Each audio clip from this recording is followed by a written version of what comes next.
A transmissão está começando. Todos os participantes estão no modo somente escuta. Boa noite a todos. Gostaria primeiramente de agradecer a presença de cada um dos espectadores aqui presentes. Esse é um webinar promovido pelo Ashray IEA Brasil, com apoio do Chapter Brasil da Ashray. Meu nome é Geraldo, eu sou co-organizador dessa apresentação, junto com os demais membros do IEA Brasil, Fabiano Ferreira e Bruno Martins. Hoje nós teremos a apresentação do Márcio Pires de Paiva sobre eficiência energética e cogeração a gás natural. O Márcio é engenheiro mecânico pela PUC do Rio Grande do Sul, mestrando em engenharia mecânica pela UFRGS e coordenador técnico de termogeração e cogeração da Sulgás.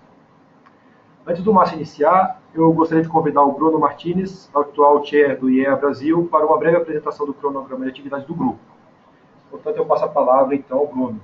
Por favor, Bruno, fique à vontade.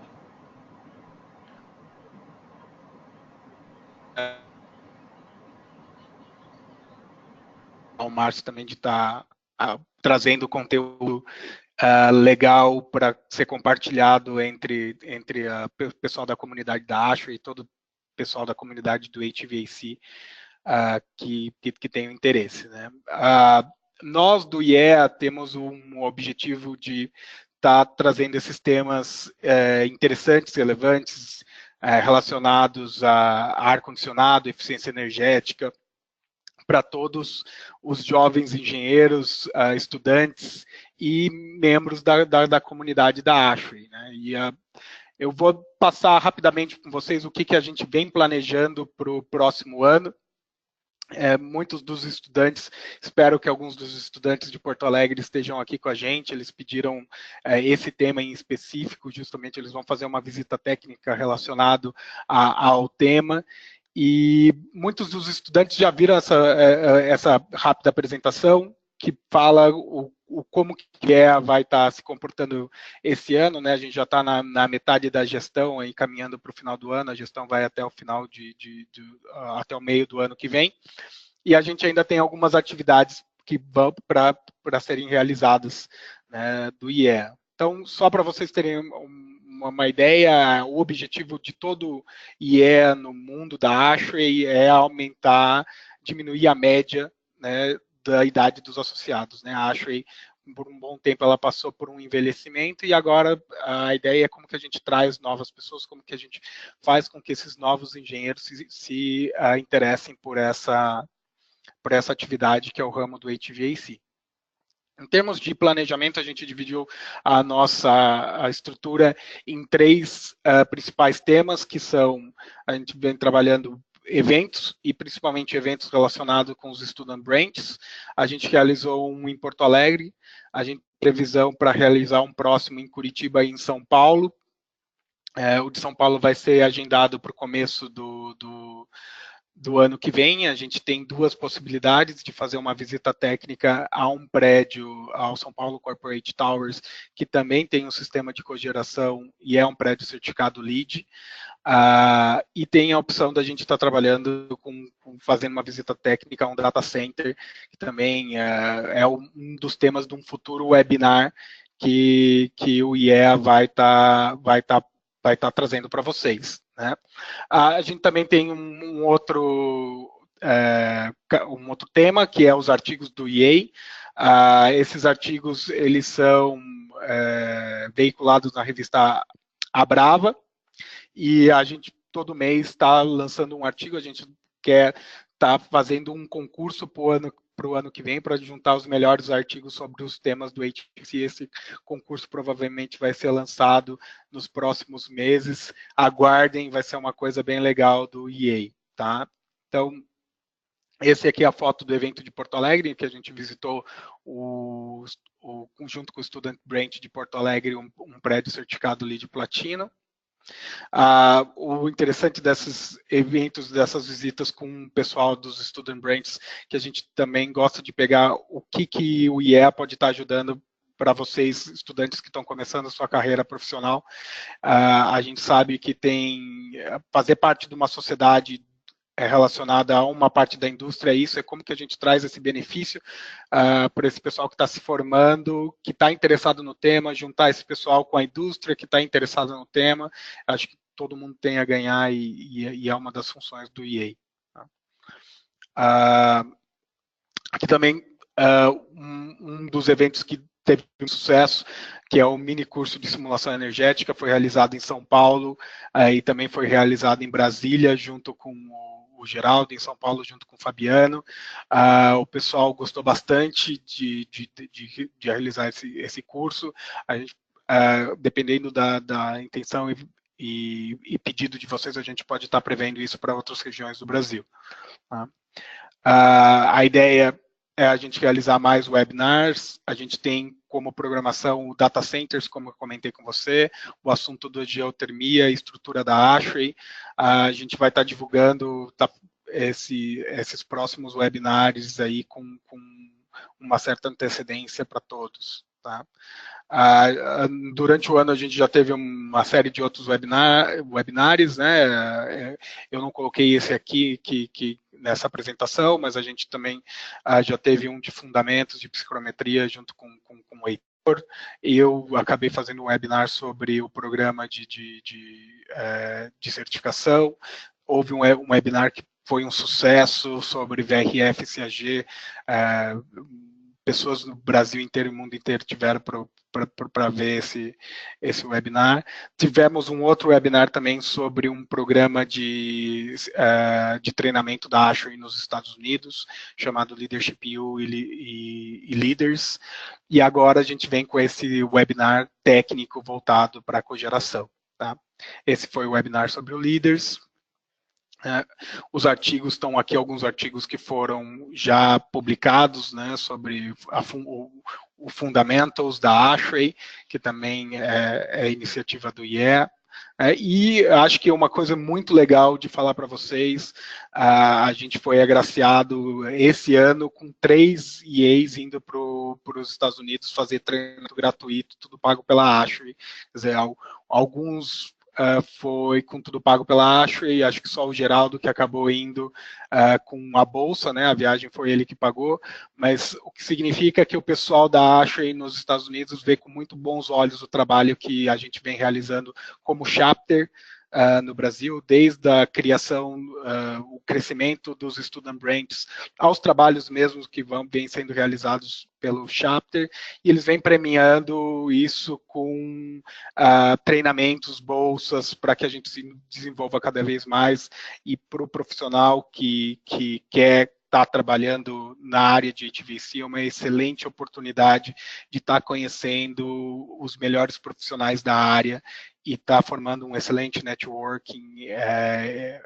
A ASHRAE, ela tem muito essa do você dar e receber como profissional. Tá? Então, mostrar para vocês aqui que essas atividades, e volto a palavra para o Geraldo e para o nosso palestrante. Aproveitem esse webinar. Obrigado. Som ativado. Pessoal, perfeito. Obrigado, Bruno, pela apresentação. E então, a partir de agora, eu passo a palavra ao Márcio. Primeiro, já aproveitando para agradecer a ele pela oportunidade, certo? Pelas palavras e pela instrução aqui nesse momento. Antes, rapidamente, do Márcio iniciar, gostaria apenas de lembrar, né, já é de praxe, mas alguns podem ser novos aqui no webinar. Existe um painel de perguntas onde vocês podem ir postando as perguntas, né, ao longo da palestra, certo? Fica aí na barra lateral da digestão da plataforma de vocês. Podem digitar as perguntas e elas serão faladas ao final, certo? E respondidas pelo Márcio ao final da palestra. Então, está com você, Márcio, muito obrigado e uma ótima palestra a todos. Boa noite a todos. Som desativado. Márcio, trabalho na Sulgás há algum tempo aí, desde 2000, e hoje atuando aí na área de cogeração, climatização e geração a gás. Né? E hoje eu vou tentar aí discorrer um pouquinho sobre cogeração a gás natural e alguns projetos que a gente vem conduzindo aqui na Sulgás.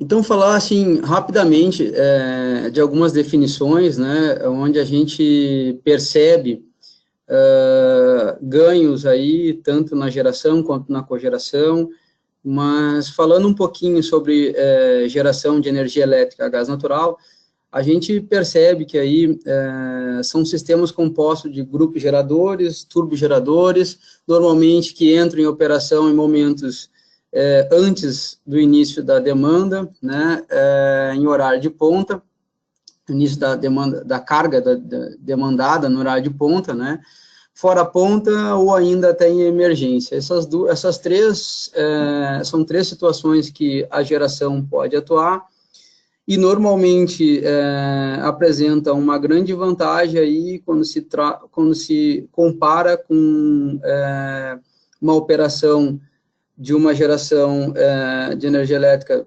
comparado com a concessionária e com geração a diesel, então, normalmente ele praticamente cai a metade do custo.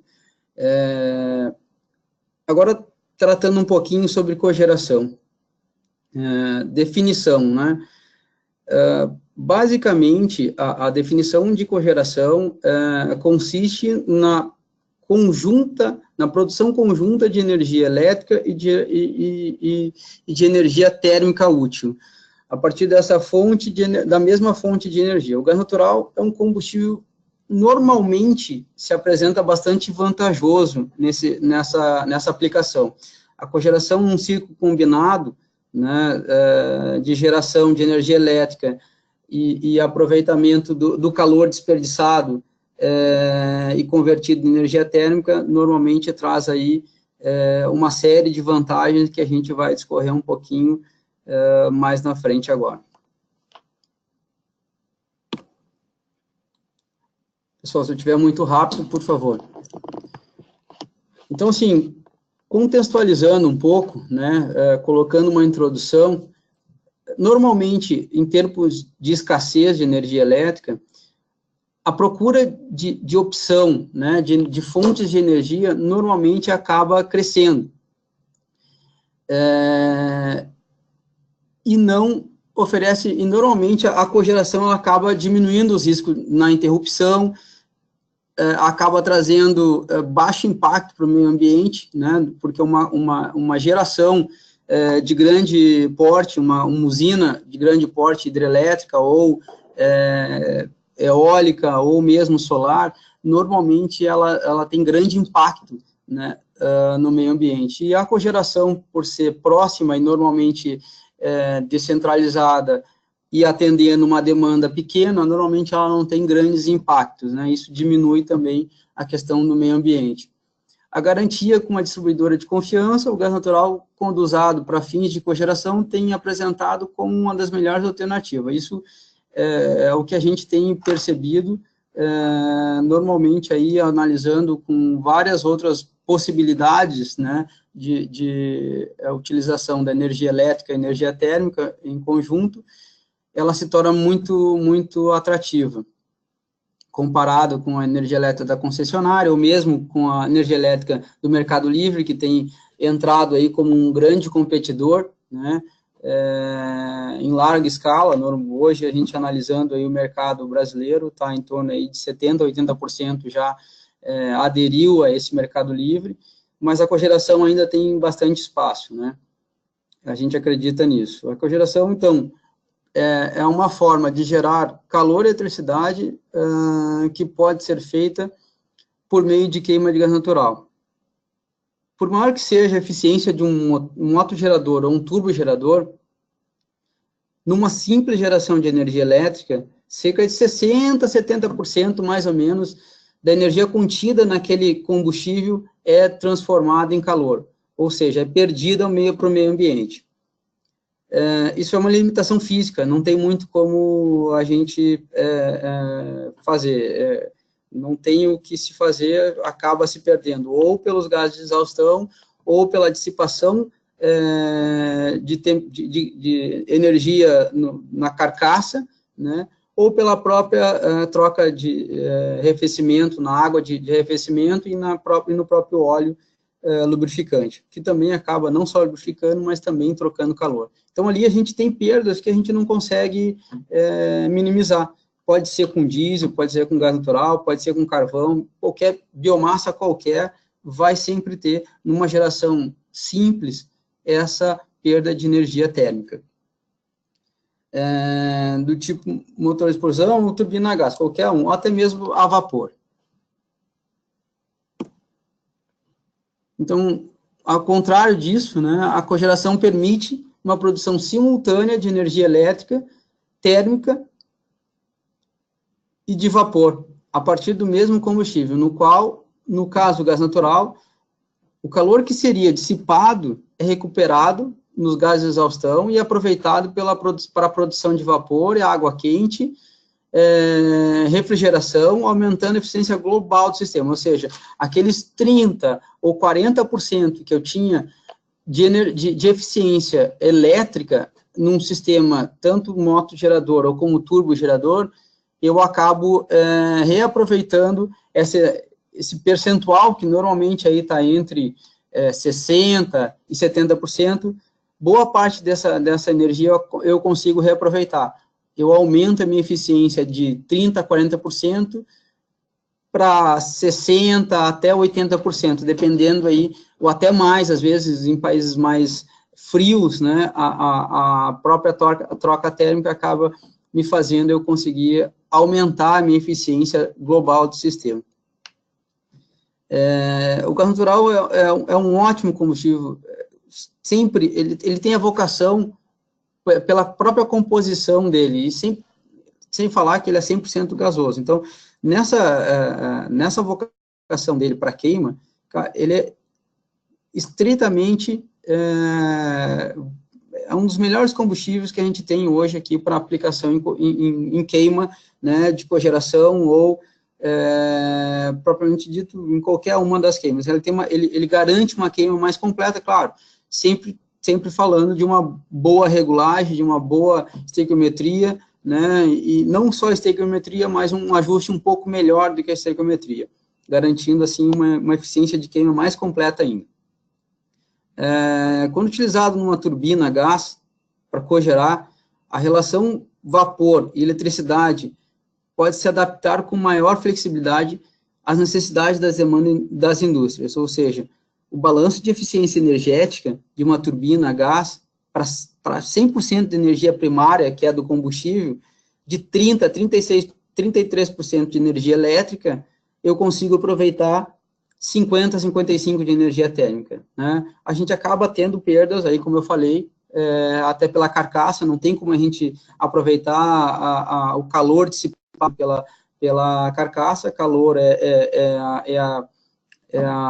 a condução da energia, né? Então, ela conduz o calor, a temperatura acaba conduzindo a energia, e é energia em movimento, né, na verdade. Então, acaba a gente perdendo. Parte dessa energia aí a gente não consegue aproveitar. Na carcaça, não conheço nada aí para a gente começar a conseguir aproveitar essa energia dissipada. Parte da temperatura a gente também acaba perdendo aí na própria troca térmica do arrefecimento, parte da troca térmica também do óleo, e, claro, o próprio reaproveitamento da quantidade de energia térmica que a gente consegue aproveitar, tanto parte da água como parte dos gases exaustos, nenhum trocador, nenhuma recuperação, ela é 100%, então a gente também acaba perdendo uma parte ali. Então, de 12% a 20% a gente acaba perdendo.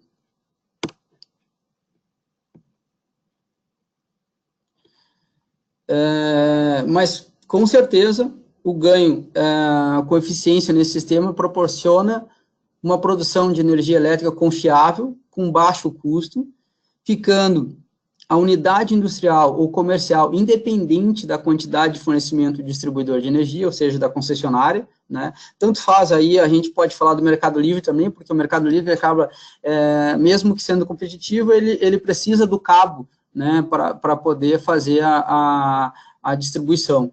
então, de qualquer forma, tu ainda tem essa parcela ali do cabo, e é um risco tu ter essa energia sempre pelo cabo. A falha é normalmente bem alta.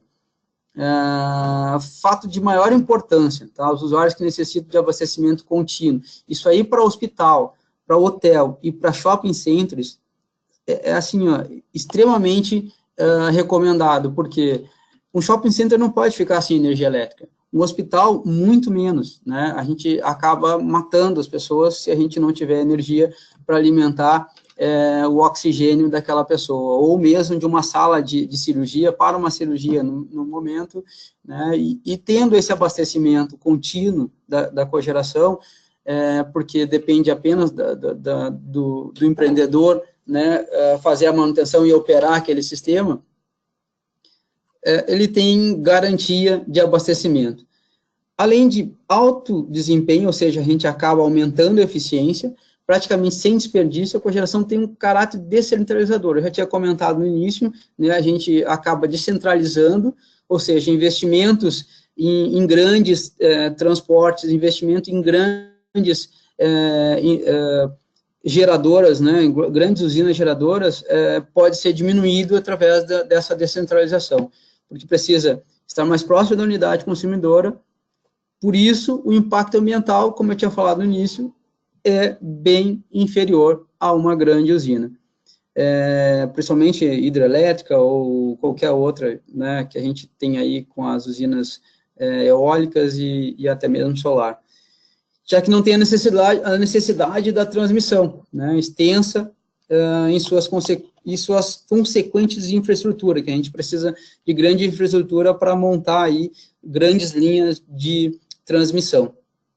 A cogeração com gás natural também reduz bastante a emissão de resíduos, né, contaminantes, se comparada, por exemplo, com uma cogeração com outros combustíveis. Então, além de economizar, este processo contribui para diminuir os níveis de poluição.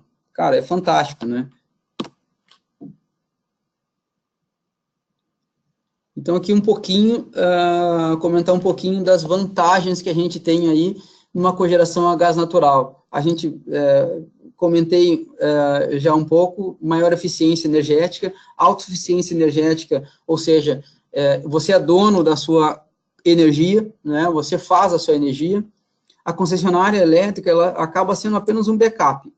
Você fica com ela em stand-by para que, eventualidade, né, que acabe não tendo uma manutenção, ou que acabe ficando inoperante por alguns dias o sistema de cogeração, a energia elétrica acaba sendo o backup, e não ao contrário, né, o sistema de geração gerando em emergência e a concessionária alimentando. Custo de operação competitivo, né, maior qualidade da energia elétrica gerada, ou seja, a oscilação é muito menor. Quem já monitorou a oscilação da rede elétrica das suas residências, ou mesmo de qualquer outro lugar aí da concessionária, vai perceber, claro, dependendo das regiões, mas vai perceber grande oscilação. A qualidade da cogeração te dá essa garantia, né? Você não tem oscilação, diminui a carga elétrica interligada e descentralizada da geração, que eu bati bastante nisso, porque isso realmente faz diferença. Redução das perdas de transmissão, distribuição de energia elétrica, que são grandes, né? E aumenta a confiabilidade de suprimentos de energia elétrica e térmica, garantia contra a falta de energia e apagão, ou seja, você se vê mais eficiente, com custo competitivo de operação, reduzindo perdas. Cara, cogeração, para mim, é a melhor coisa que existe aí em eficiência energética, né? Claro que existem várias outras formas de aplicação, cada uma delas tem a sua peculiaridade e se encaixam, né, em aspectos competitivos e aspectos técnicos, mas a cogeração, eu acredito que ela realmente melhore muito a confiabilidade no sistema.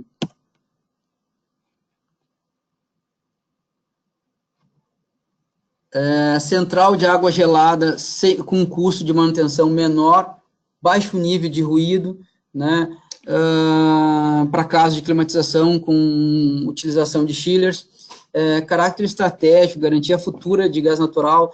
A gente hoje tem um cenário de gás natural muito mais favorável do que o cenário elétrico. A gente tem disponibilidade de gás natural e os reservatórios de água hoje, que são os nossos maiores abastecedores de energia elétrica, né, a gente vem trabalhando há alguns anos a fio d'água, né, sendo que hoje a gente já tem a tarifa aí, a banda vermelha, né, sendo utilizada exatamente para isso, né, para tentar custear esses custos aí da produção a fio d'água. Você tem um custo, acaba tendo um custo maior. A gente hoje tem alguns financiamentos por BNDES para projetos de eficiência energética, linha Proesco. Existe no mercado a figura também nesse tipo de sistema do BOT, né, que a gente chama do Build, Operate and Transfer, e o Build, Operate, Own. Ou seja, a gente tem esses dois players, né, que podem aí também colaborar para implantação de um projeto de cogeneração. O BOT, que a gente, na figura do BOT, o investidor vem, ele investe no sistema de cogeneração, né, ele faz um contrato com o cliente de cerca de, sei lá, 15 a 20 anos, normalmente são contratos de mais longo prazo, o que possibilita ao cliente ter uma economia, né, tendo uma boa economia e não investir nada, ou seja, quem faz o investimento é o operador, é o investidor, ele faz o investimento, implanta no cliente, opera e transfere daqui a 15, 20 anos. Claro que durante esse período ele vai se remunerar nesse investimento que ele está fazendo, tanto no investimento como na operação e manutenção durante esses anos, né? Ele precisa de parte dessa economia, vamos lá, de 100% da economia que essa cogeneração vai trazer para o cliente, normalmente nesse tipo de operação, nesse tipo de negócio, o BOT, a empresa que for investida, normalmente ela acaba aí ficando com uma parcela durante esses 15 anos aí, que vai depender da negociação. Tem negociações aí com 70%, com 60%, né, que eu acho que é uma boa, porque, na verdade, o cliente acaba não investindo nada e ainda tem uma economia na sua conta que tinha um valor lá, sei lá, X%, e acaba reduzindo em 30% e 40% durante 15, 20 anos. Sem investir nada, acho que é uma boa de se pensar, principalmente hoje, né, nessa crise. Hoje a gente tem pouca liquidez disponível no mercado, então as empresas realmente estão precisando de melhorar a sua competitividade, né, e poder recomeçar essa cadeia de produção e consumo que hoje está estagnada, né. Essa empresa vem, faz investimento, opera central, e o cliente desfruta de 30% a 40%. Eu acho que é ótimo. Tem a BOO, né, que a gente chama de Build, Operate and Own. Ele realmente faz investimento, ele faz a operação, faz a implantação, faz a operação e entrega para o cliente. Ou seja, ele vai fazer um contrato diferente do BOT um pouco, mas que também vai pagar pela economia. O cliente vai fazer um contrato que durante longos anos, se ele performar com aquele percentual que a empresa está propondo para ele da cogeração, ele vai pagar um X, né, daquela economia para ele durante 15, 20 anos também. Esse é mais ou menos as duas figuras que a gente conhece aí, que fazem aí hoje, né, a linha de investidores. Então, falando um pouquinho sobre as perdas do sistema de energia elétrica, né? A gente tem a geração bruta, a transmissão, a figura da distribuição e a figura do usuário final, né? A gente tem, só numa geração, só na linha, na transmissão, quando a gente faz a geração, a gente tem 100% disponível. Nesse 100% disponível, que já é 40%, na verdade, não é 100%, né, porque a geração simples é uma geração, mesmo que ciclo combinado, ela vai ser uma geração que vai ter ali seus 40%, 42% no máximo de eficiência. Então, 100% desses 40%, 42%, né, disponíveis, 5% já se perde aí para consumo próprio, porque na própria geração tu tem a parte de consumo, que tu vai precisar para alimentar os painéis, para alimentar toda a automação desse sistema, né? Então, a gente já fica com 95%, né? Mais 5% a gente já perde na transmissão. Opa, a gente já tem aí 90%. Na distribuição, a gente já perde mais 8%. Pô, a gente já perdeu 18% aí nessa brincadeira, né? Então, perdas aí para uso final, que a gente também tem, em torno de 10%, normalmente acaba se tendo, no mínimo, 10%. Então, de tudo que, daqueles 42%, ou 40% que iniciou na geração, a gente acaba tendo disponível no ponto final 72%.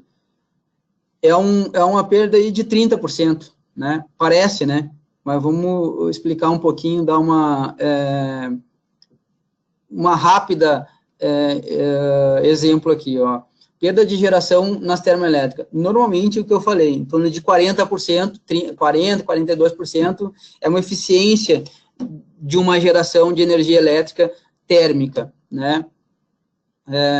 Então, o que acontece? Eu vou ter na distribuição e na transmissão perdas aí na ordem de 18%, não é isso que a gente viu lá?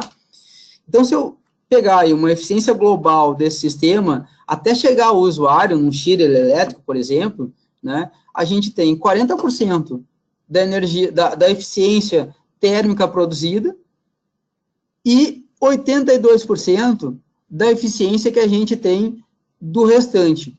Ou seja, na verdade, a eficiência, a global, ela é a multiplicação das eficiências parciais.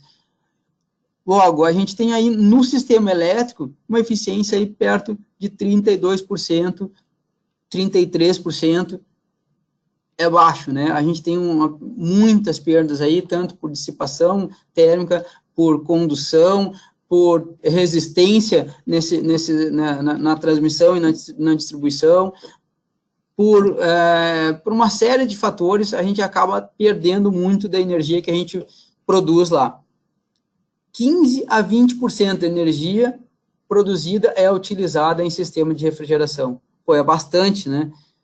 Hoje a gente tem uma eficiência de geração distribuída, né? Uma cogeração a gás natural pode chegar até 85%.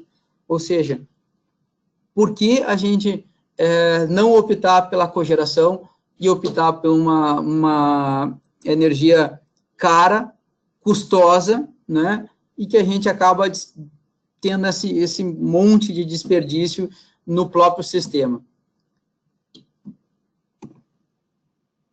Essa é com certeza uma das maiores, um dos maiores exemplos, né, que a gente acaba tendo uma série de perda aí e que a gente acaba não pensando na hora de utilizar. Mas se a gente pensar, em algum momento, esses custos dessa perda, eles são transmitidos, eles são transportados para o preço da energia elétrica. Então, em algum momento, a conta chega. Não tem muito mágica, não existe mágica nessa coisa, né? Ou você transforma, ou ela acaba sendo transformada. A energia, ela não tem muito, ou você utiliza ela bem utilizada, ou em algum momento ela cobra a conta de você. Falando um pouquinho das características aqui e vantagens do gás natural, tá? Bem rapidamente, o gás natural tem uma segurança operacional maior, tá? Ele é mais leve que o ar, reduz as doenças respiratórias, redução devido à redução de poluentes, né, essa redução de doenças respiratórias, a queima pela característica da composição do gás, por ser 91% de gás metano, ou seja, de CH4, a queima se dá por completa, né, sendo um gás muito mais leve, ele tem a vocação, né, todo o combustível, ele para queimar, ele precisa ou chegar perto da condição de vapor ou chegar perto da condição de gás, né, na verdade, na condição de gás, porque o líquido, para conseguir haver a combustão melhor possível, né, você vaporiza ele, você injeta ele vaporizado. Esse vapor, ele cria uma característica de nuvem, né, diminuindo as partículas para queima. No gás, eu não preciso fazer isso, né, eu não preciso vaporizar o gás, ele já está no estado gasoso. A lenha, muito semelhante, para eu ter uma queima mais eficiente, como os pellets, por exemplo, eu preciso diminuir o tamanho, né, da lenha, eu preciso picar a lenha, eu preciso triturar essa lenha para que eu coloque num leito fluidizado e essa queima se dê um pouco mais por completo. Mesmo assim, normalmente, bem no centro, né, no núcleo dessas pequenas gotas de combustível líquido, ou nas pequenas partículas sólidas de uma biomassa ou de uma lenha, no centro dela eu não vou conseguir fazer a queima por completa. Eu, normalmente, entendo que a gente consegue fazer a queima periférica desses outros combustíveis. Mas, porém, no gás, a gente consegue fazer, no estado 100% de gás, gasoso, né, a gente acaba conseguindo fazer essa queima, né, a explosão, ela acaba acontecendo por completa. E isso diminui a emissão de poluentes, então, reduz a característica aí de grandes centros urbanos aí com doenças respiratórias, né, maior vida útil dos equipamentos, exatamente por essa característica também da queima mais completa, né, a gente percebe na manutenção dos clientes, os clientes aí quando retiram os equipamentos para fazer manutenção, o gás, a câmara de combustão está limpa, né, então assim, não tem aquele monte de particulado, carbono e outros particulados. Por quê? Porque a queima é bem completa, tudo que ela entrou em reação ali, o que sai na atmosfera realmente são gases bem tranquilos, bem menor, bem abaixo do mínimo permitido, né? São partículas ppm com relação a NOx, com relação a SOx, então nem se fala, porque a gente não tem nada sobre isso. CO2 baixíssima, né? Então a partícula de carbono que eu estava falando é essa, né? O CO2 acaba praticamente não existindo nessa queima, porque ele acaba participando da reação de combustão. Obtenção de curvas de temperaturas ideais, você consegue fazer distribuição de calor homogênea, né, com gás natural. Calor energético queimado se aplica diretamente ao produto, ou seja, eu consigo fazer na indústria alimentícia, fazer queima direta, coisa que normalmente com óleo ou com outros combustíveis eu preciso fazer queima indireta. E numa queima indireta eu acabo perdendo 40%, no mínimo de 40% a 45% da eficiência.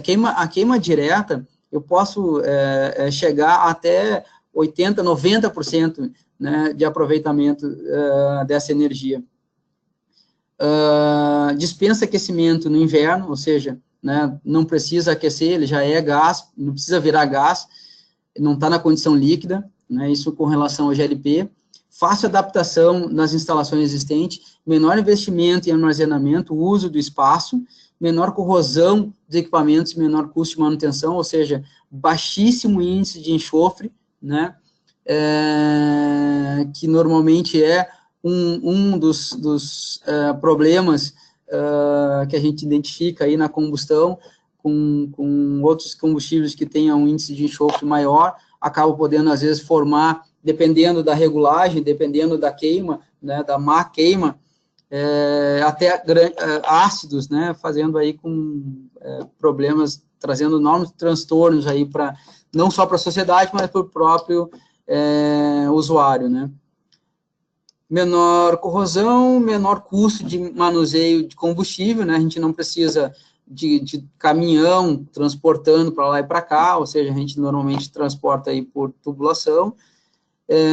Combustão facilmente regulada, elevado rendimento energético, admite grande variação de fluxo, pagamento pós-consumo e custo competitivo. Isso aí são as características, vantagens que a gente aí do gás. Aí, como eu estava falando, se a gente olhar aqui, praticamente 88,5%, quase 90% da composição do nosso gás é metano, ou seja, aqui do lado a gente consegue identificar, né, que 4 moléculas de hidrogênio e uma de carbono.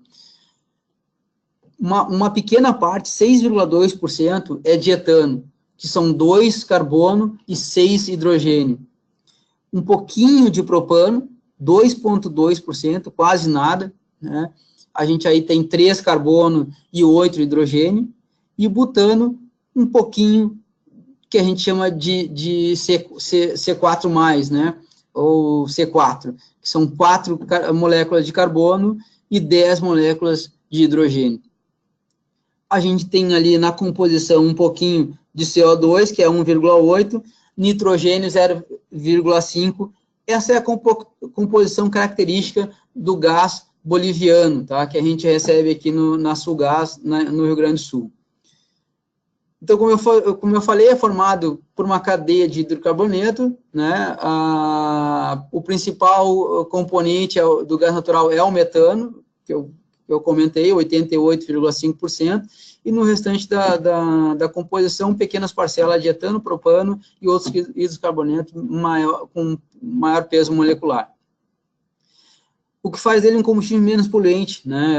De fato, apresentar como produto de combustão, além de vapor de água, dióxido de carbono, baixos índices de óxidos, de enxofre e fuligem, que eu tinha comentado, que dá a característica dele para uma boa queima, diminuindo aí as questões de preocupação com enxofre, preocupação com índice de nitrogênio, preocupação com índice de carbono, né, principalmente o dióxido de carbono, né, porque o monóxido acaba participando da queima, né, o monóxido acaba sendo combustível também.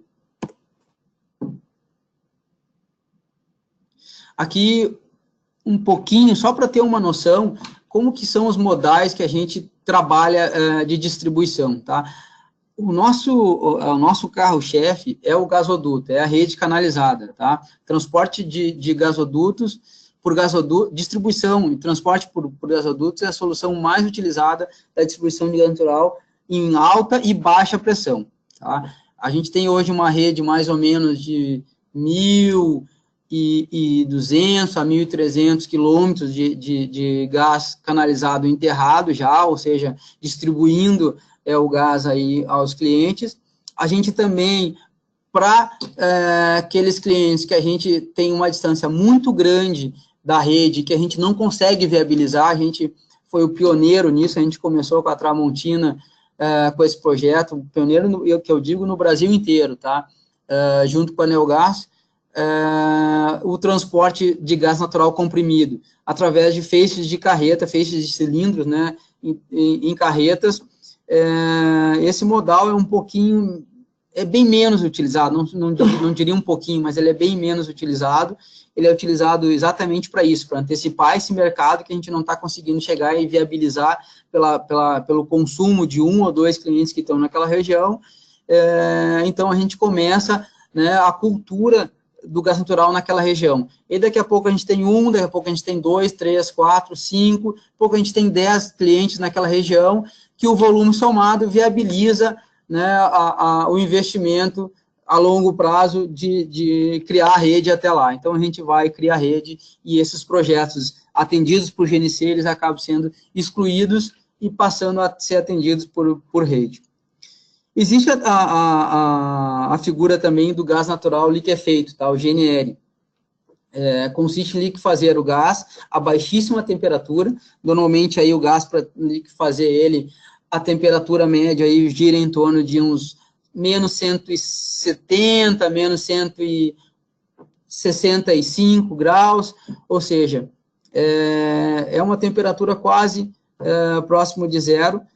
Somente assim a gente consegue liquefazer ele, não é por pressão, é gás, então a pressão ele é muito compressível, não é a característica do gás para liquefazer ele, para a gente conseguir liquefazer, tornar ele comprimido. É muito difícil de se liquefazer ele, então a forma mais fácil de trazer ele para a forma líquida é realmente baixando a temperatura dele, permitindo o transporte de combustível em navios. Normalmente, nessa forma líquida, ele reduz cerca de 600% o tamanho dele, o volume de armazenamento dele. Então, quando eu chego com esse navio, né, quando gaseificado para a rede, quando é injetado na rede esse gás, cerca de, se um navio desse tem 7 milhões, ou 10 milhões de litro, normalmente ele vai expandir aí cerca de 600 vezes.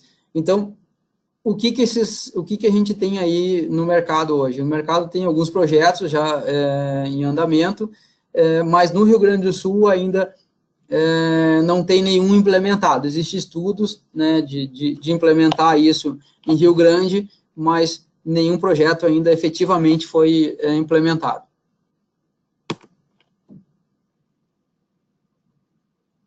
Aqui, quando a gente fala sobre garantia de fornecimento, porque vocês podem pensar assim, pô, mas a rede elétrica falha, o gás natural também falha, né? Bem menos, a gente acompanha muito essa questão, tá?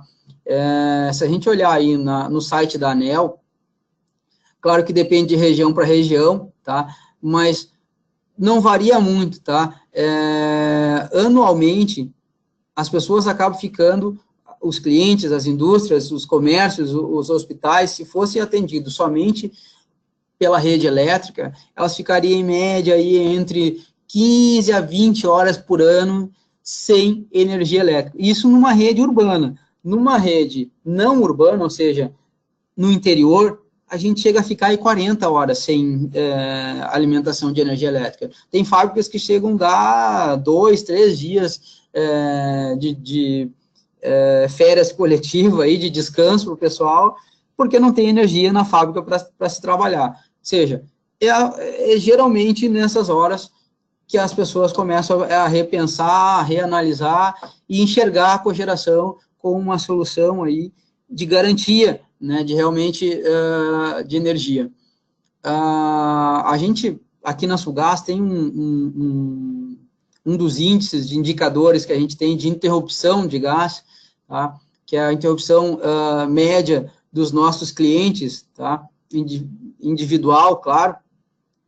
Um cliente fica aí, por ano, em média, 12 minutos por ano sem gás. Isso é imperceptível, né? A própria rede, ela funciona como um pulmão e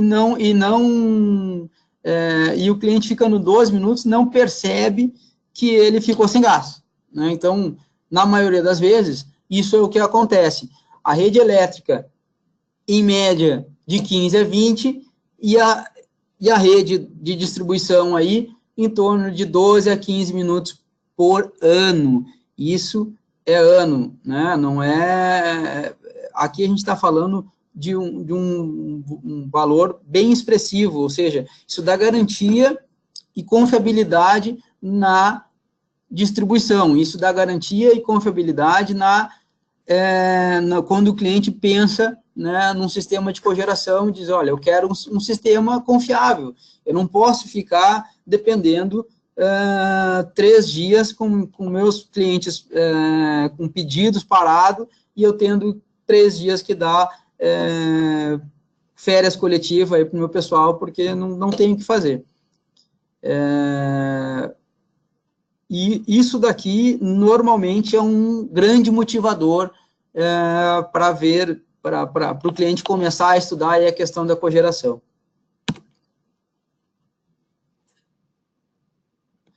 Aqui a gente trouxe aqui para apresentar para vocês um pouquinho sobre a parte de geração que a gente tem aqui, tá? Que são postos de combustível, 2 postos aqui, um em Esteio e outro em Novo Hamburgo, utilizando o gerador, né, não só para emergência, mas para operação em ponta. Isso torna-se muito competitivo, né? Então, a gente sempre fala, olha, tem emprego, tem as outras utilidades, tem emprego, claro, a depender de cada uma, né, das condições que se tem no cliente. Aqui ele se enquadra bem, ele dá uma boa rentabilidade, ele dá uma atratividade, tanto que os clientes compraram os geradores, né? Não é uma questão aqui de aluguel ou de qualquer outra coisa, aqui são comprados, né? Alguns desses projetos, em 5 anos, se pagou 2 geradores desses. Um gerador desse aí está custando quase por volta de R$500 mil, né? Ou até um pouco mais com o dólar subindo. E o cliente que já colocou, ele já tem aí a recuperação do sistema aí em menos de 5 anos, tá? Bem menos. Aqui a gente tem dois de 281 kVA. Aqui a gente tem um pouquinho também do emprego de pequenos geradores em residencial, tá? Grupos geradores aí de 75 a 52 kW, normalmente o que ele atende? Um elevador, a portaria e os portões de entrada de acesso ao condomínio, né?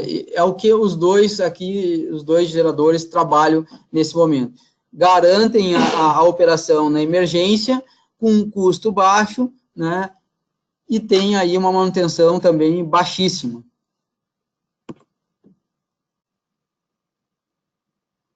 Aqui um pouquinho onde a gente começa a analisar a questão de competitividade entre tarifas, né? O que é esse quadro aqui? O que eu consigo comparar? Eu consigo comparar a energia elétrica em reais por quilowatt-hora, ou reais por megawatt-hora, né? Da mesma forma, eu trago o gás natural para reais, para cada produção de 1 metro cúbico para reais por quilowatt, ou seja, eu aqui considero em torno de 2 centavos ainda a manutenção, tá, por quilowatt gerado. E é mais ou menos isso que a gente tem notado aí. Não é muito mais do que isso, não. É de 10 a 2 centavos, né, o custo da manutenção por cada quilowatt que eu produzo. Então, se eu produzir aí 1 quilowatt hora com gás natural, eu vou gerar ele a 32 centavos. Aí a gente, analisando essa tabela, a gente percebe que a A4 da CE aqui, a 0,34, ou seja, é mais cara do que a geração, né? Mesmo isso na ponta. Fora da ponta, a gente já tem aí alguns valores um pouquinho menores, né? Então, normalmente a gente não encontra muito espaço fora da ponta, mas na ponta a gente percebe que tem valores aqui de 1,17, 1,5, 1,20, 1,19, né? De 61 na questão comercial, reais por quilowatt-hora, onde a gente tem bastante competitividade, né, na geração. E aí acaba a gente trazendo alguns projetos implementando nesse nicho aqui. Mas isso também é bom porque ele baliza também a cogeração, né? Eu preciso entender normalmente como que se dá a questão tarifária da energia elétrica e dos custos de combustível que o cliente tem para propor para ele uma cogeração, porque o que vai haver? Vai haver uma substituição. A cogeração, quando ela entra, ela vai ele vai ter só uma conta, o gás natural. Ele vai produzir energia elétrica e vai produzir energia térmica, né? Então, eu tenho que fazer essa comparação, saber quanto que ele gastava em energia térmica, quanto que ele gastava em energia elétrica. E aí serve aí para um balizador, por essa tabela de competitividade que a gente tem aqui. Em alguns casos aqui, bem competitivo. Baixa tensão, nem se fala, né? Mas em A verde, aí também, em área de ponta, bastante competitividade. Claro que a tarifa de ponta, a cogeração normalmente ela é empregada para utilização com maior número de horas do que apenas as 3 horas de ponta, né? Porque a demanda térmica do cliente normalmente ela é extensa. Ela é maior do que a demanda elétrica. A disponibilidade, né, a disponibilidade da demanda térmica é maior do que a disponibilidade da demanda da carga elétrica, e isso faz com que a gente comece a pensar um pouquinho como que isso pode ser aplicado na cogeração. Então, um pouquinho adiante aqui. Aqui eu comento sobre as tarifas de gás natural, né? Atualmente a gente tem tabelas diferenciadas aí, tanto para o segmento comercial, como para o segmento residencial, veicular e industrial. A tabela mais baixa, ou seja, o custo mais barato de todas é a industrial. Mesmo a industrial, ela ainda fica com valores maiores do que a minha primeira faixa da tabela de cogeração, geração e climatização. Isso é feito para incentivar esse nicho de mercado, né, para tentar alavancar esse mercado, trazendo aí a geração descentralizada, a geração, a cogeração, né, a climatização, tentar fomentar esse nicho de mercado que realmente ele carece aí de uma certa ajuda, né, de um certo benefício, porque normalmente a gente tem investimentos muito altos na implantação desse sistema. O CAPEX desses tipos de projetos, eles normalmente são muito altos, porque são equipamentos importados. A gente tem poucos equipamentos que a gente tem no mercado aí hoje disponível aqui, né, nacional. Então, a gente acaba tendo que importar, o dólar dá uma disparada, isso fica muito sensível, então a gente acaba tendo que reduzir aí a margem trabalhando com uma tabela diferenciada para implementar projetos de geração, cogeração e climatização. Veja que a faixa que a gente se enquadra ali fica entre 25, de 50 a 100 mil, né, fica mais ou menos aonde a gente se enquadra, 1,11 por metro cúbico. Esse é o preço do gás natural hoje para os primeiros 16 mil metros cúbicos dia, né, do consumo de uma geração, de uma cogeração, de uma climatização. Claro que 16 mil metros cúbicos dia é um volume bem expressivo, né, precisa ser uma usina bem grande aí para poder consumir esse volume todo. Mas a tabela, ela pensa exatamente nisso, né, é uma cascata, atualmente ela é uma cascata, e quanto maior o volume, então aí para grandes centrais de geração, cogeração e climatização, a gente acaba conseguindo um valor um pouquinho menor. Olhando na tabela, a gente percebe isso. Esses valores, eles são sem impostos, tá? Os impostos aqui no Rio Grande do Sul são 12% de CMS e 9,25% de PIS e COFINS.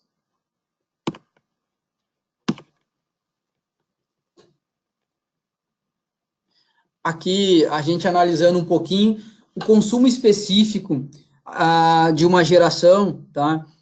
Normalmente, aí, pegando aí num gerador vocacionado aí a gás natural, em torno de 37%, alguns 40%, até 42%. Mas vamos pegar uma eficiência média de 37%, tá? O consumo específico de uma geração com essa eficiência elétrica de 37%, ela vai ser perto de 27 metros cúbicos por gás natural. A cada quilowatt que eu produzo, eu consumo 0,27 kW por gás natural. Tá? Isso porque 1 kW, 1 metro cúbico, eu tenho contido em energia nele aproximadamente 10 kWh. Ou seja, eu tenho 10 vezes mais. Né? E aí, a gente acrescentando aí a questão da eficiência, eu acabo tendo um consumo um pouquinho maior. Né? Na verdade, se eu tivesse a condição da máquina perfeita, eu conseguiria gerar 1 kWh por 0,1 metro cúbico, né? Mas como eu não tenho, isso não existe, né? Nem Carnot aí conseguiu, a gente muito menos. O consumo específico de uma cogeração, uma eficiência média aí de 85% para cada quilowatt-hora que eu produzo numa cogeração, tanto elétrico como térmico, eu vou consumir em torno de 0,11, 0,12, vamos arredondar, 0,12 metros cúbicos, né, por gás natural. Isso aí é praticamente a metade, né, do consumo específico de uma geração. Então, onde a gente consegue ganhar projetos de cogeração? Em longos OPEX, né? A gente tem aí, a gente precisa considerar o investimento a longo prazo, né? Porque o investimento de uma cogeração ele é bem alta e bem mais alta do que uma geração. E aí a gente percebe aí que a gente tem custos médios na tarifa, por isso que aquela tabela lá em cima anterior que eu passei estava lá apresentando os valores de quilowatt-hora, então aí a gente percebe a tarifa tanto fora da ponta quanto na ponta, aí fora da ponta de 0,35 a 0,60 reais por quilowatt-hora, isso já com impostos, e aí fora da ponta a gente, ou seja, na ponta a gente vai ter de 1,35 a 1,60 reais por quilowatt-hora, isso com impostos, né? Sendo que o custo tanto da geração quanto da cogeração, se a gente for analisar, em torno de 38 centavos, né, eu vou gerar pelo aquele preço que eu tenho lá, de 1,41 do gás natural com impostos, ou 1,11 sem impostos, aí colocando os impostos vem para 1,41, eu tenho uma produção de energia elétrica, no caso da geração, ao custo de 38 centavos, né, por quilowatt produzido. Isso com impostos, tá? Já numa cogeração, eu tenho um custo de 16, 17 centavos o quilowatt produzido. Se a gente falar em mega, é só a gente trazer aí para 165 reais por megawatt, né, e 380 reais por megawatt produzido na geração.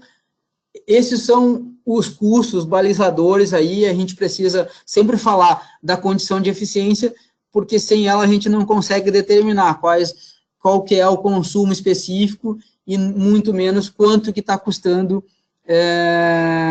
fazer a cogeração ou a minha geração num OPEX, né, para a gente analisar o OPEX desse projeto.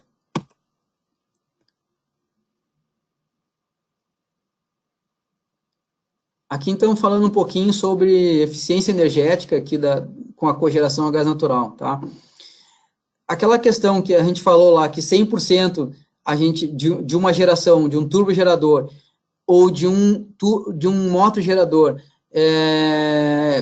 entre 60% a 70% a gente perdia, numa cogeração a gente consegue aproveitar aí entre 100% do gás natural que entra, 35% da eficiência elétrica que a gente produz e 50% da eficiência térmica que a gente consegue aproveitar, né? Ou seja, a gente tem aí 85%. Normalmente a eficiência elétrica vai girar ali entre 30%, 30 e pouco, 33%. Esse é um caso da cogeração, numa cogeração com um turbogerador, tá? A gente tem aí uma eficiência um pouquinho menor que a eficiência de um gerador, de um motogerador, uma eficiência elétrica, né? Mas a gente tem uma eficiência térmica muito grande, de 50% a 55%, ou seja, a gente consegue ter aí 85% de eficiência global num sistema de cogeração a gás natural, né, sendo que a gente falou lá que o custo específico, consumo específico de um quilowatt, tanto térmico quanto elétrico, vai consumir em torno de uns 12 metros cúbicos de gás natural, o custo dessa cogeração em torno de 0,16 centavos por quilowatt produzido, né? E o custo de uma tarifa elétrica aí, média de 60 centavos numa baixa tensão, pô, são as condições ideais para a gente aplicar a cogeração. Então, aqui, falando um pouquinho dos equipamentos que são empregados numa cogeração, tá? Uma geração elétrica, um gerador, ele pode ser aproveitado e pode ser implementado uma cogeração. Tu pode fazer a geração de energia elétrica, aproveitar os gases de exaustão aí entre 20% a 23%, né, e a água quente aí mais uns 20% a 22% a gente também acaba conseguindo aproveitar. Então, essa é uma cogeração com motogerador, ou seja, com um gerador a gás natural. Uma cogeração com turbogerador é semelhante, tá? 100% do gás natural que entra, um pouquinho, como eu falei, a turbina, ela tem uma vocação um pouquinho maior para energia térmica, né? Então, ela tem só no exausto dela, ela tem aí 55% que a gente consegue aproveitar, 30% de energia elétrica produzida, ou seja, 85% de eficiência global. Aqui nos dois, tá, são muito semelhantes.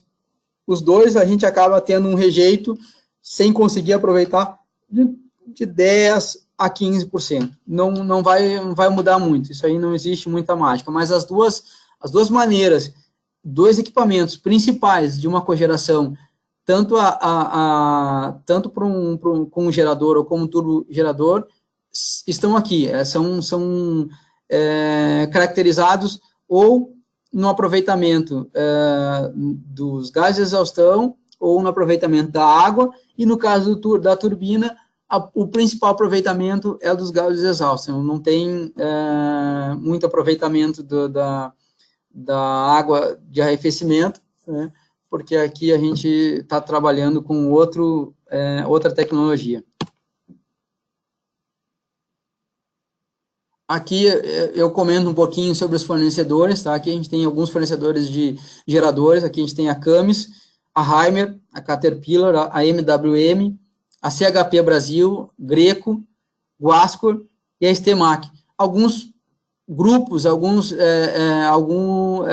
fornecedores que trabalham com a gente, tá? A Sulgás, ela não implementa a solução, ela busca no mercado fornecedores que têm a solução, né, e agregam valor ao nosso cliente. Então, a gente vai, busca esses parceiros, apresenta o projeto, faz a intermediação do projeto junto aos fornecedores com o cliente, né, e aí a gente acaba conseguindo implementar alguns dos projetos. Aqui a gente tem algumas turbinas, tá? Turbinas um pouco maiores, Siemens, turbinas aeroderivadas aí da GE, as LM, né, a LM 2500, a LM 6000, e as microturbinas da Capstone, que a gente tem agora trabalhado bastante com essas microturbinas aí da Capstone, que a gente consegue modular e trabalhar com projetos aí desde pequenos a um projeto de médio a grande porte. Aqui a figura daqueles players que eu comentei para vocês, né, são players que fazem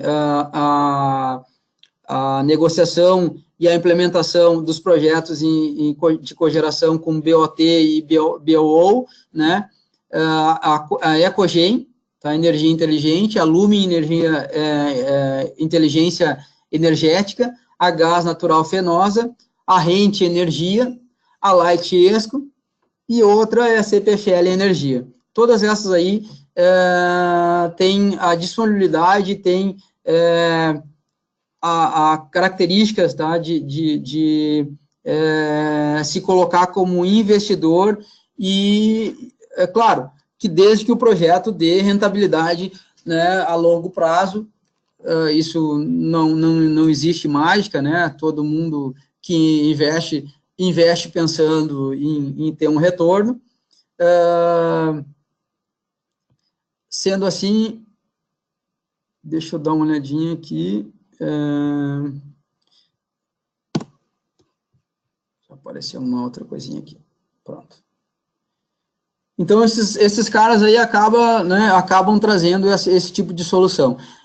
A cogeração que a gente percebe é que ela consegue te trazer redução de custo, estabilidade operacional, energia limpa e acaba ganhando espaço, né? Isso é espaço hoje em alguns centros comerciais, ou mesmo em áreas turísticas, né? Que tem aí hospital, que tenha comércio, que tem hotel, espaço, até mesmo nas indústrias. Sempre um valor agregado muito grande. Então, as pessoas acabam priorizando, dando prioridade a espaços para projetos que tenham bastante rentabilidade, né? E a cogeração, ela acaba se enquadrando nisso. Aqui eu vou falar um pouquinho sobre essas microturbinas que eu comentei com vocês, da Capstone. A gente tem empregado em alguns empreendimentos, porque existe um modelo de negócio apresentado aí, que a gente tem se aproveitado bastante nisso, e isso eu coloco com bastante tranquilidade, né? Claro que o proveito é de ambos, é de todos, né? A gente, quando se aproveita, a gente está falando, na verdade, de um negócio com sucesso, tanto para quem está oferecendo no sistema BOO ou BOT, né, como para quem está utilizando, que é o cliente, como para a Sulgás, que está agregando volume, né, na sua carteira. E agregando cliente, né, em cima disso também. Então, o que a gente tem trabalhado aí? Alguns projetinhos de GD, micro GD, mini GD, né, que vieram a ser contemplados aí pela 482 e pela 685, começaram a ser implementados com essas, aqui no Rio Grande do Sul, principalmente, com essas microturbinas da Capstone. Por quê? Porque elas são, além de modular alta performance, elas têm aí turbinas de 30 kW, né, e a gente pode modular elas de 30 até 10 mega. Ou seja, eu posso colocar aí, são turbinas que a gente chama C30, a C65, a C200, a C200, e esses projetos acima aí de 400, acima de 200, normalmente são módulos de 200 em 200. Então, a gente tem aí trabalhos aí com estudos com 400 mega, com 400 mega não, com 400 kW, com 1 mega, com 2 mega. Isso são módulos de 200 e 200 kW, cada turbina dessa tem um módulo de 200 kW, e colocada modularmente, uma do lado da outra, elas são facilmente conectadas uma à outra, elas se conversam entre elas, elas vão diminuindo a rotação automaticamente numa e aumentando nas outras, elas se monitoram uma com a outra, né? Então, a vida útil desse conjunto de turbinas acaba sendo maior, porque uma fica cuidando do sistema da outra, ou seja, quando uma operou muitas horas, a outra passa a operar, e assim por diante. Quando ela precisa entrar toda ela, quando existe a demanda de toda a capacidade dessas turbinas, elas entram em conjunto sem problema nenhum. Tá? Fácil instalação e remoção, plug and play, espaço reduzido. Pô, uma microturbina dessa ocupa mais ou menos uma área de 8 metros quadrados, ou seja, uma área de 2 por 4, é muito fácil, né? Isso é uma turbina de C65, tá? A turbina C30 é um pouquinho menor ainda. Estabilidade operacional, eu consigo empregar ela 24 horas por 7 dias da semana. A disponibilidade dela é imensa, né? Eu tenho uma disponibilidade de 99,99% dela. Eu preciso de apenas 6 horas para fazer a manutenção nela. Um equipamento com vida útil de mais de 20 anos. Tem equipamentos aí trabalhando com mais de 30 anos aí em plataformas da Petrobras. Então, aí a gente fala em emissões baixas, tá? NOx, CO2, SOx, ou seja, isso aqui é o que tem de melhor em queima, tá? Somente uma parte móvel, manutenção mínima e mínimo tempo fora de operação, ou seja, aquela coisa que eu falei, de 6 horas por ano só eu preciso para fazer manutenção nela. E um gerador, por exemplo, um grupo gerador operando direto, eu preciso parar ele para fazer troca de óleo a cada 120 horas. Ou seja, as microturbinas elas são feitas para usar 24 horas, todos os dias da semana, quase todos os dias do ano, a não ser um dia do ano que a gente para ali 6 horas.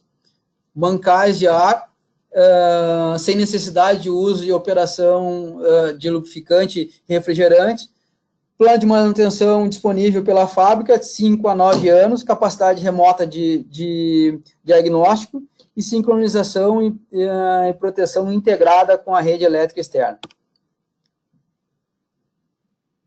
Aqui, falar de um caso que a gente está aplicando essas microturbinas aqui, uma cogeração em um condomínio de luxo aqui em Porto Alegre, tá?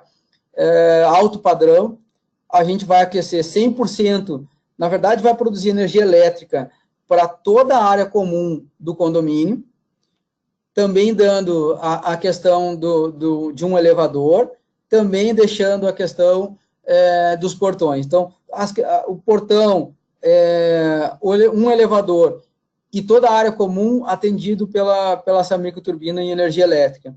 Todos os gases exaustos vão aquecer 100% dessa água dessa piscina, que ela tinha um consumo bem elevado de aquecedor, de bomba de aquecimento para aquecer essa água. Ela pré-aquecia, ela não aquecia, né? E aqui, no caso, a gente ainda vai conseguir aproveitar os gases de exaustão para aquecer a piscina externa, pré-aquecer, no caso, né? Porque a piscina externa não é muito extensa. A área de aquecimento dela é muito grande. Então, a piscina externa a gente vai só pré-aquecer. Mas já quebrar o gelo já é o suficiente para uma piscina externa, né? Agora eu vou descrever um pouquinho o que a gente vai fazer nele. Então, é isso que eu estava falando, vamos aquecer 100% da piscina interna e uma parte da piscina externa, tá? A geração de energia elétrica para a área comum do condomínio. Investimento, nesse caso, é zero. Quem está fazendo investimento é uma empresa daquelas que eu apresentei para vocês, né? Custo zero de investimento, então, uma redução na conta de energia elétrica e do gás do condomínio, porque ele consumia bastante gás. Aí a gente pode pensar, a gente está colocando,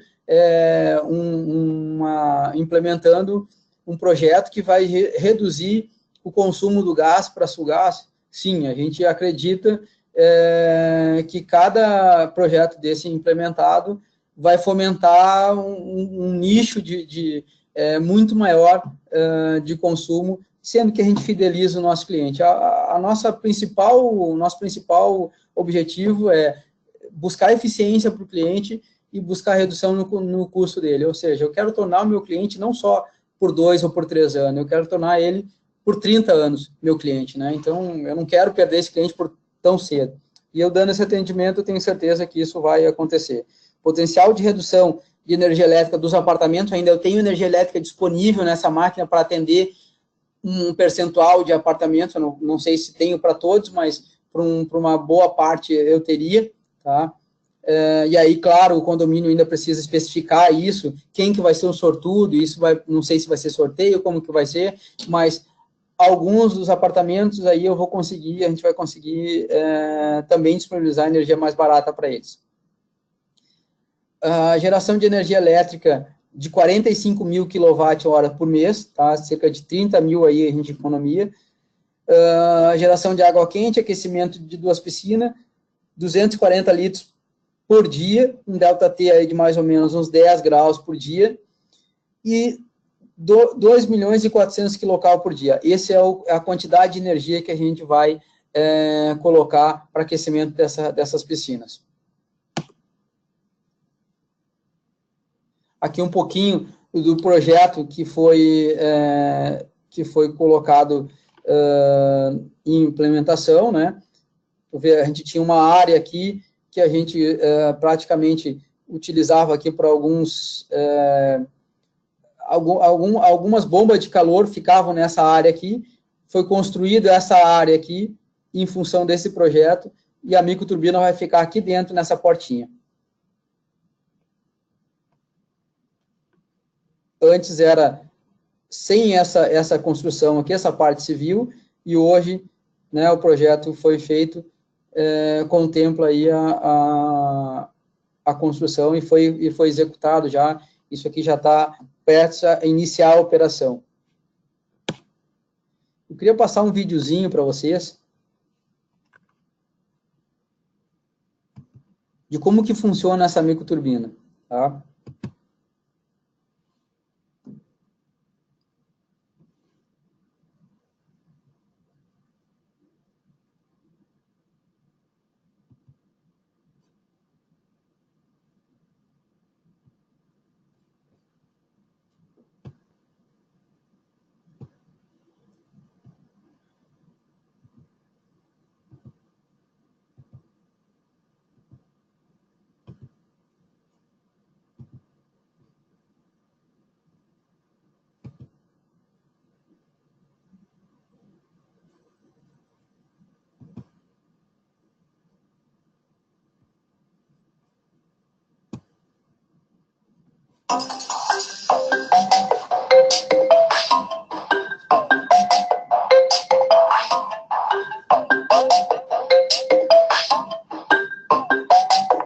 Essa é uma cogeração feita a partir de uma microturbina, gerando eletricidade para o condomínio, água fria e água quente para banho. Ou seja, a gente está aí tendo uma trigeração num condomínio, né, residencial, que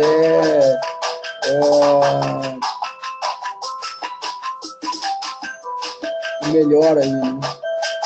Aqui a geração de eletricidade, a geração da água quente com aproveitamento dos gases exaustos.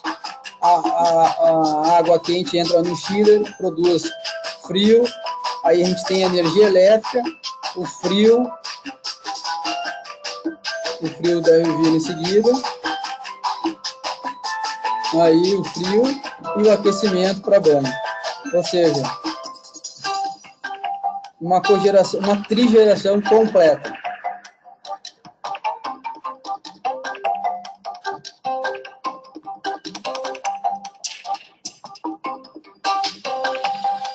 Uma eficiência aí de transmissão de 33%, quanto uma eficiência aí de 90% de uma turbina. Aqui a gente pode reaproveitar a área né, utilizada hoje para sistemas de climatização, para uma praça, para alguma área de lazer.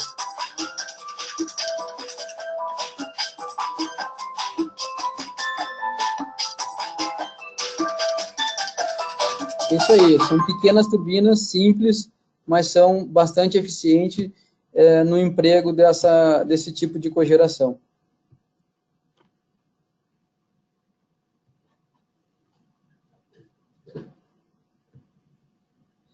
Aqui a gente chega num segundo cliente, tá? Num segundo caso, rapidinho, são 4 casos só que eu quero colocar, a gente já está no segundo, a cogeração num cliente comercial. Esse é um cliente, é um hotel, como vocês estão vendo, né?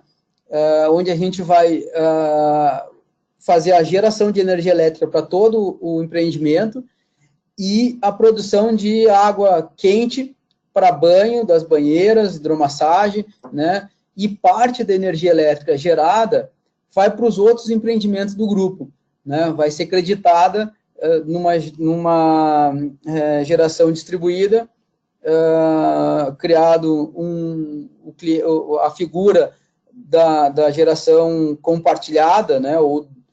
Não dá para ser condomínio porque os outros empreendimentos deles não estão próximos, mas vai ser uma geração compartilhada e vai ter a possibilidade, então, de haver o aproveitamento dos créditos dessa energia em outros empreendimentos. Então, uma solução também semelhante à do residencial. Essa microturbina está sendo implementada por uma daquelas empresas que estão ali naquele hall de empresas investidoras de cogeração, e eles estão investindo tudo, vão operar e vão fazer a manutenção, e o cliente vai se beneficiar apenas do da economia do sistema, ou seja, vai diminuir a conta de energia elétrica dele, diminuir a conta de gás dele, e ele está feliz da vida.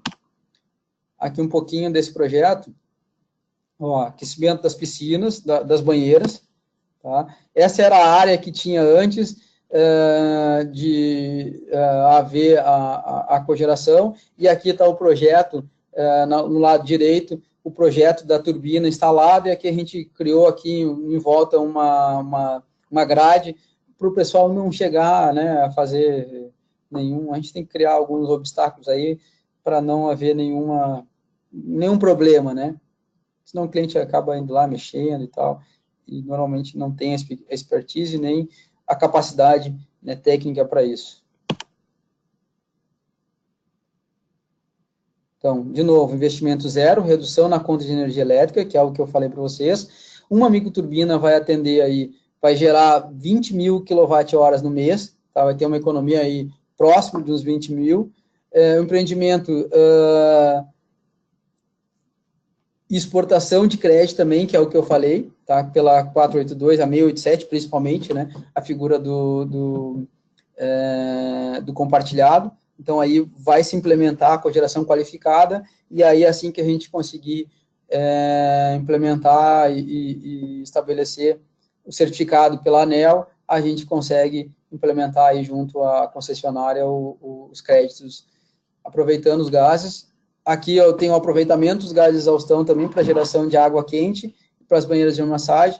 Então, melhoria na qualidade do aquecimento de água para banho, 25 mil litros de água por dia, a 60 graus, e aqui a gente tem mais ou menos disponível de aquecimento para essas banheiras, para essa água, em torno de 1 milhão de quilocal por dia.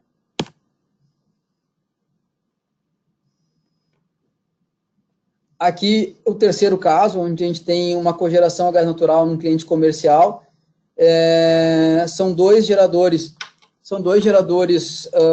de 1,1 mega, né, e 3 geradores de 750, gera aí mais ou menos de 4 a 5 toneladas de vapor, tá, com uma caldeira de recuperação, algumas caldeiras aí, né, que na verdade cada gerador ali, cada sistema de exaustão vai direto para uma caldeirinha de recuperação, produzindo vapor cada uma delas, e aí a gente tem em torno de 82,5 metros cúbicos dia de água quente, e são, aí com o chiller, a gente tem em torno de 2.065 TRs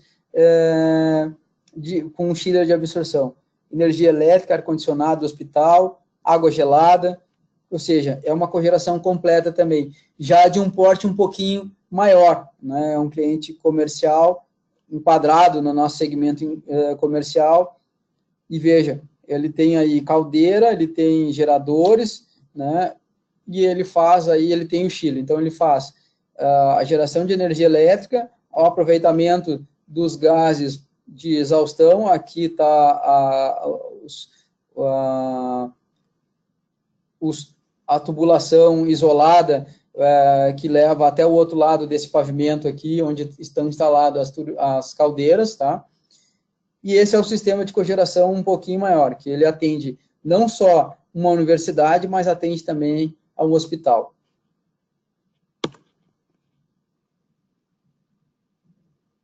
Aqui a gente tem o quarto caso, que é uma cogeração a gás natural, um cliente industrial de grande porte na Sulgás, tá?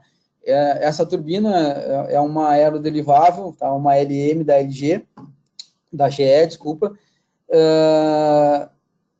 Eles produzem hoje cerca de 40,8 megawatt elétrico, né, megawatt real de potência, num fator num fator aí de carga de 85%, e produzem junto nisso em torno de 80 toneladas de vapor, tá, com os gases de exaustão. Mais ou menos é isso que eles fazem, tá? Aqui eu vou falar um pouquinho sobre o ciclo, como que é feito essa cogeração lá. Eles têm várias turbinas, tá? E esse ciclo dominado deles lá, o esquema é esse daqui. Simplificando, a gente tem lá um sistema com ciclo combinado Bryston, que é a turbina a gás, e um ciclo combinado junto com um ciclo Rankine. Ou seja, a gente entra com os gases, com o gás natural e o ar atmosférico, entra com ar na turbina de compressão, vai com gás natural, o ar entra comprimido junto com gás natural na câmara de combustão, a combustão acontece, gira o rotor, os gases de exaustão entram no exaustor, fazem girar mais ainda a segunda parte do rotor, gerando eletricidade no item 4. Os gases de exaustão, quando eles saem do exaustor, da turbina de descompressão, entra numa caldeira de recuperação. Essa caldeira de recuperação, com esses gases, normalmente saindo aqui em torno de 450 a 550 graus, são gases de altíssima quantidade de energia. Então, o que acontece? Eles reaproveitam, em vez de colocar uma queima direta aqui nessa caldeira, eles reaproveitam esses gases de exaustão, produzem vapor com a água entrando aqui. Esse vapor entra na turbina a vapor, o ciclo Rankine, né, o Rankine, gera a turbina, expande o vapor, faz o rotor rotacionar e o gerador a gerar eletricidade também. Ou seja, a gente tem duas produções, no 4 e no 8 de energia elétrica, a gente tem uma produção a gás no 4 e uma produção a vapor no 8 de energia elétrica, e a temperatura reaproveitada aqui nessa caldeira de recuperação. Aqui, claro, os gases que normalmente é a temperatura de 450 a 500 graus, ela precisa ser complementada, mas basta complementar, não precisa, né, de uma queima com toda essa parte de energia. Então, complementando com a queima complementar, ainda existe gás de exaustão. Essa chaminé acaba levando esses gases de exaustão. Claro que o ciclo pode ser, de novo, reaproveitado, colocado trocadores de calor, reaproveitadores, reaproveitar essa energia desses gases de exaustão da chaminé e também empregar numa geração de água quente ou em outra geração, né, de qualquer outra utilidade. Aqui a gente percebe que o vapor entra numa pressão maior, uma temperatura maior na turbina de vapor e sai numa temperatura menor e pressão menor. Entra no condensador, volta ao estado líquido, né? Entra na bomba e volta a alimentar a caldeira, ou seja, o ciclo fechado, né? Abastecendo esse ciclo de Rankine aqui, onde a gente tem uma perda de água um pouco bem inferior aí a um ciclo aberto. Basicamente, esses eram os 4 casos que eu tinha para vocês, tá? Mas eu acho que é importante, eu não sei se ainda dá tempo, mas acho que é importante a gente colocar... acho que é importante a gente comentar também a questão do vídeo. Eu queria colocar um vídeo, não sei se ainda dá tempo, pessoal. Som ativado. Pode colocar, Márcio. Posso colocar? Pode reproduzir. Ok. É muito longo? Não, é bem rápido, é 2 minutos. Ele é semelhante ao outro, só que ele é um sistema aplicado a uma indústria. Ok, vamos lá.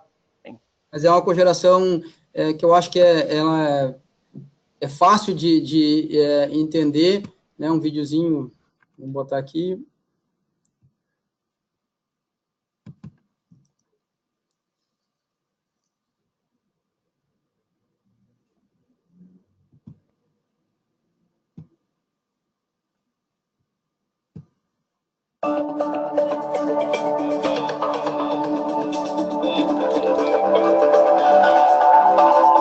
Aí eu tenho a demanda de água quente com os boilers de aquecimento, né?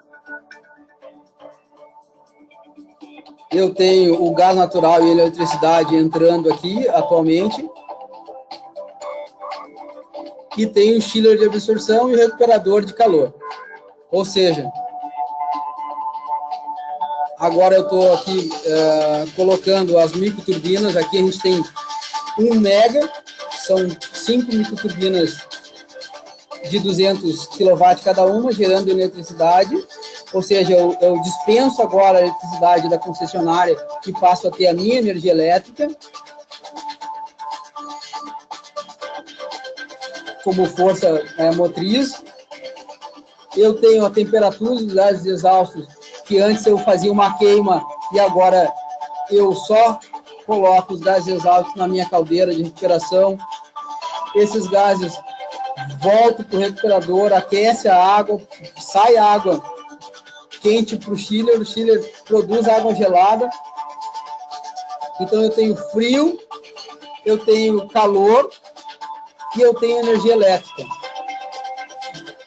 alimentando todo o meu sistema industrial, né? Um sistema aí já um pouquinho maior, que é o que a gente tem fácil de se encontrar aí no mercado.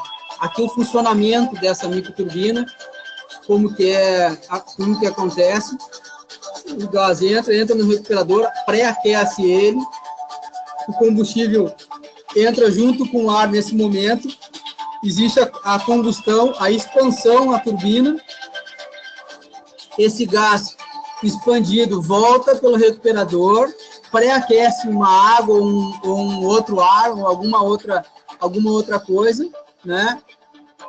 E aí a gente percebe o funcionamento simples daquela microturbina, né? Não se tem água de arrefecimento, não se tem líquido de lubrificante. É um equipamento muito bacana, uma tecnologia muito legal que a gente vem implementando aí em alguns sisteminhas de cogeração. Gente, basicamente, o que eu tinha para apresentar para vocês sobre cogeração foi apresentado, e eu gostaria de agradecer e me colocar aí à disposição para responder algumas perguntas aí. Obrigado, Márcio. Excelente palestra, né? Acho que altíssimo conteúdo intelectual. E nós temos aqui 2 perguntas para a gente fechar. A primeira do Renato Pedrotti. Ele pergunta o seguinte: engenheiro Márcio, qual a dependência gaúcha da conexão à Bolívia? E qual a sua opinião sobre a possibilidade da planta de gasificação do Rio Grande do Sul? Sai do papel? Seria estimar qual seria a nova dependência do Estado em função da fonte de combustível, gasoduto contra GNL? Então, deixa eu compartilhar aqui.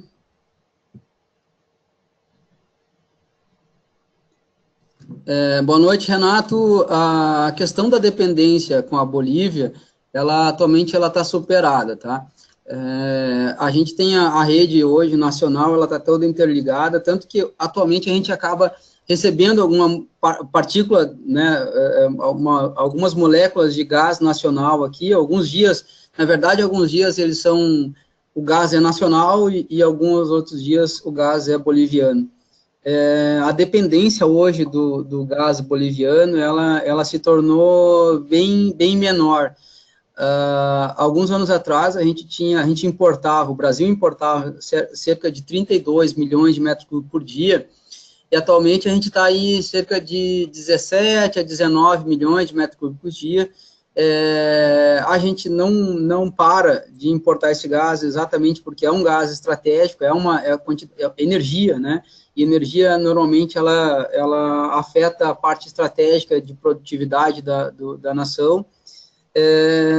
Então, a gente realmente, é um custo, é um preço que a gente tem competitivo com o preço atual do gás nacional, porque o que acontece? O gás nacional, há pouco tempo, ele começou a ser realmente produzido para a escala de comercialização, né? Normalmente, antigamente, o pessoal da Petrobras ou das plataformas injetavam o gás ou para reextração de petróleo mesmo, né, ou para queima direta, né, em flare.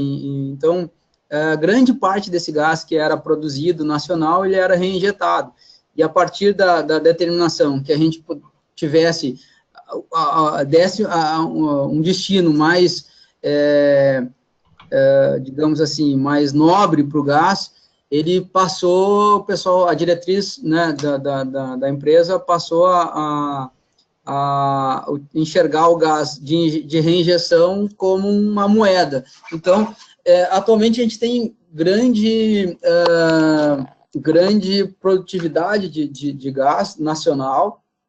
Claro que, por ele ser novo ainda, a exploração nova, né, ele tem um custo elevado, então, a implementação foi pouco tempo aí de algumas bacias que foram encontradas, porque o gás natural, ele normalmente ele é encontrado junto com o petróleo. Quando ele é encontrado muito mais gás do que petróleo, a gente chama de gás não associado. E o gás que é encontrado junto com o petróleo, com maior quantidade de petróleo do que gás, a gente chama de gás associado. Então, normalmente, as bacias aí estão associadas ao petróleo, à extração do petróleo, né, que sempre foi o carro-chefe da Petrobras aí de negócios. E então, atualmente, a gente tem digamos assim, uma dependência muito inferior do que a gente tinha alguns anos atrás. Claro que o custo ainda, né, tem essa questão do custo, ela precisa ser melhor trabalhada, mas em larga escala isso tende a diminuir, né, e se tornar mais competitivo. Então, a questão do GNL, isso deve sair, tá? É um projeto que está aí já há bastante tempo, projeto que foi capitaneado aí com a Bolognese e depois foi vendido aí, parte com a Shell também entrou no negócio. Acredito que um grande negócio a acontecer, e se isso for efetivamente à frente, o Rio Grande do Sul ele passa a ser um fornecedor de gás, né? Porque hoje a gente fornece aí mais ou menos cerca de 2 milhões a 2 milhões e 200 mil metros cúbicos de gás natural por dia. Isso é o que a gente recebe da Bolívia, o que a gente recebe no gás boliviano, que é o gás da TBG, né? Sendo que no GNL o projeto seria colocar 14 milhões de metros cúbicos no Rio Grande do Sul. Claro, 6 a 7 milhões, em torno de 6 a 7 milhões ficaria na própria usina térmica, né, que a Bolognese iria construir, porque ela ganhou o leilão A-5, acho que foi de 2015, né? Então, teria que fazer essa conta aí, mas cerca aí por exemplo, de 7 a 8 milhões iriam sobrar, né? Iriam estar no mercado do Rio Grande do Sul disponível, e o Rio Grande do Sul, em vez de receber o gás, ele ia passar a distribuir o gás, a ser mais uma fonte de fornecedora do gás aqui, em vez de entrar, né, por cima, iria o Rio Grande do Sul viraria um fornecedor de gás natural. Não sei se isso vai se concretizar, porque a ANEEL acabou dando parece que não concedeu os últimos pleitos que a Bolognese tinha feito, mas eles entraram com recurso e isso está rolando ainda no processo, né? Então, possivelmente um projeto desse tão grandioso não fique, né, em vão, né? O pessoal não vai colocar isso sem ter retorno nesse negócio, né? Isso não vai acabar tão cedo. Eu acredito que no futuro ainda é bem possível da gente ter um terminal de GNL aqui no Rio Grande, em Rio Grande, né, no Rio Grande do Sul, e isso torna a gente aí autossuficiente em gás natural. Ok, Márcio, muito obrigado. Agora o Guilherme faz aqui uma pergunta: quais os fabricantes de chiller utilizados nos projetos de cogeração? Imagino que os chillers de absorção, certo? Que você mencionou em alguns pontos da apresentação. Existe alguns, né? Tem alguns chillers aí que a gente trabalha. Tem os chillers da Panasonic, tem os chillers da Yanmar, tem os chillers da da própria LG, alguns chillers aí um pouco mais robusto aí, de maior porte aí agora não lembro o nome. Não está vindo o nome. Mas eu posso pesquisar depois e colocar, porque eu tenho essa lista de todos os fabricantes aí, fornecedores de chillers também. Alguns chillers aqui, os GHP, por exemplo, a gente até consegue fazer o aproveitamento dos gases, porque o GHP é um VRF normal, um chiller VRF normal, só que o motor a combustão, né, e não o motor elétrico. Então, a gente consegue também aproveitar e fazer uma cogeração pré-aquecer água de banho, por exemplo. Também dá para fazer uma cogeraçãozinha nisso. Ótimo, perfeito. E por fim, a Yasmin faz um comentário aqui, excelente palestra, né? Muito obrigada, agradecendo aí pela participação. E nós do IE também, Márcio, fazemos aqui nosso agradecimento, excelentes informações passadas, e em nome aí do chapter do IE Brasil e da ASHRAE IE, os nossos reconhecimentos e agradecimentos pela sua palestra. Obrigado. Muito obrigado, Márcio, pelo webinar aí. E não falo que é só uma palestra, mas sim uma aula de cogeração que a gente teve aí. Foi muito boa, o pessoal gostou, os comentários foram bons. Que bom. Eu que agradeço o espaço, e a casa está aberta, né? Sempre que precisar, quiserem conversar, pode colocar aí, acho que na apresentação está ali o meu e-mail, está o meu telefone. Quem quiser entrar em contato aí, pedir qualquer auxílio ou contato que a gente possa ajudar aí, a gente se coloca à disposição, e agradeço aí a oportunidade aí do pessoal da EA aí. A gente está muito satisfeito aí em poder contribuir com vocês aí. Obrigado, Márcio. Lembrando a todos que esse webinar ele é gravado e a gente vai estar disponibilizando no canal no YouTube. Então, quem não pôde assistir ou quem perdeu metade assim da palestra pode estar acessando por lá. Maravilha, pessoal. Uma boa noite a todos. Obrigado novamente. Boa noite. Boa noite, Márcio. Até mais. Até mais.